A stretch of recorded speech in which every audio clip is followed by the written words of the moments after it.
இவர்கிட்ட பாதுகாப்பை பத்தி பிஎம் சொல்லிட்டு போனா பாதுகாப்பு தானே பேசுறவர் சொல்றாரு. பாதுகாப்பு பத்தியா? 1000 ரூபாய் மாசம் கொடுக்குறேன்.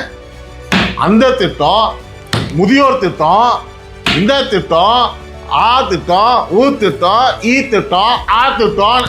யோ வந்துட போதுங்க வாயில. எனக்கு புரியல. பாதுகாப்பை பத்தி அவர் சொல்லிட்டு போறாரு. கற்பழிப்பு, கொலை, கொள்ளை அந்த மாதிரி சொல்லிட்டு போனார்னா அதுக்கான மெஷர்ஸை பேசாம அப்படி என்ன சொல்ல வரீங்க?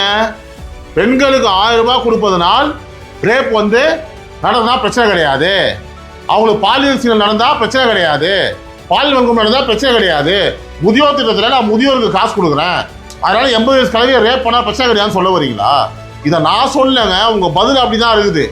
அவர் என்ன கேட்டு போனாரு, அவர் என்ன விமர்சனம் வச்சுக்கா, நீ என்னங்க பதில் கொடுக்குறீங்க?